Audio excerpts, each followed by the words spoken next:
Ladies and gentlemen, my role is at the intersection of business and policy.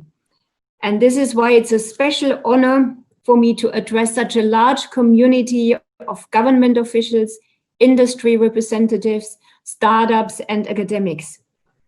The last 4 days have been very inspiring to hear more than 50 leaders share their ideas on using AI to solve some of India's biggest challenges in the social sector. Specifically healthcare, smart mobility, and engaging and scaling to the broader population. The theme of the summit, to use the power of AI to solve India's biggest challenges, is fitting very well with our company purpose. Next, please. We aspire at Intel to create world-changing technologies that enrich the lives of every person on Earth. Intel is a pioneer in the semiconductor industry, and you can say that we put silicon into Silicon Valley. Today, we are applying our reach, our scale, and our resources to deliver on bold goals. And we are not doing this alone. We are partnering very closely with our customers to shake up the industry and to create even more impact. With Intel, our customers make roads safer, combat the climate change, and make healthcare more accessible. Our solutions unleash the unlimited potential of data, leading to innovations that improve people's life all over the world. Earlier on, Jeff Rittner spoke about the 4 key vectors that are important to realize the full potential of AI. These 4 vectors are skilling and reskilling, applied research and innovation, entrepreneurship, and policy enablement. And while it's very nice to talk about these 4 pillars, it is even more important to take action. And the following slide shows what we are doing. We announced at the AI for Youth Virtual Symposium how to address the training of school children from grade 8 and above. And I'm excited about the Guinness World Record that we set in doing this. You can imagine how proud we are all of this. The launch of INAI, the Applied AI Research Center, in collaboration with government and with academia, is another key initiative that aims to support and accelerate outcome-based research and innovation, targeting to solve the big national challenges. And last but not least, the release of the research report that assesses the impact of AI on Indian labor market. The targeted study is aiming to help policymakers quantifying the impact of AI and based on this, making appropriate interventions. These are all initiatives supporting the local government to achieve the objectives that are laid out in India's national AI strategy. In my global policy role, I observe that many governments around the world are currently in the process of crafting their AI strategies.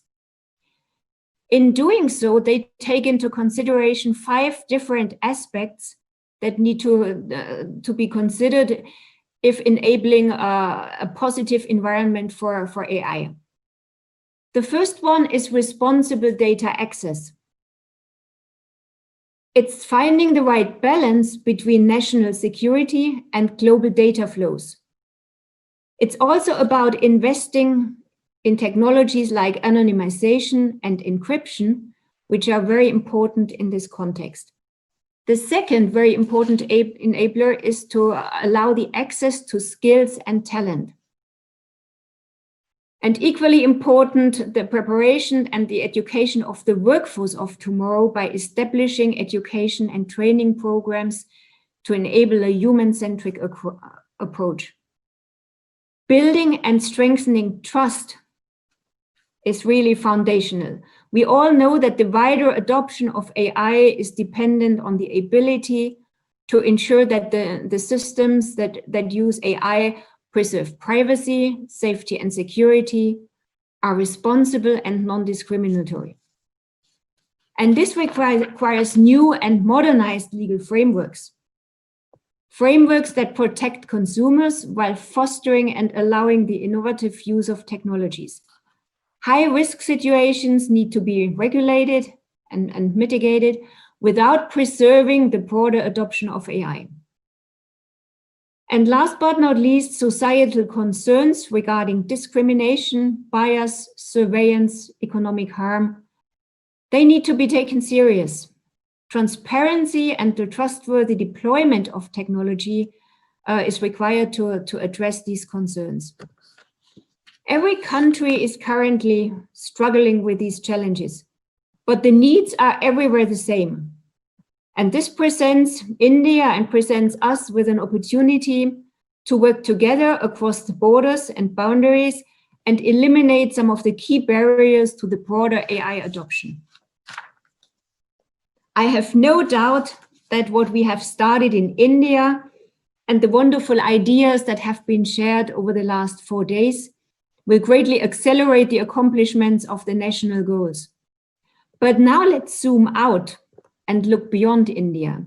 What does it take to make really a global impact and enrich people's lives across the globe? In this context, partnerships make a very important role.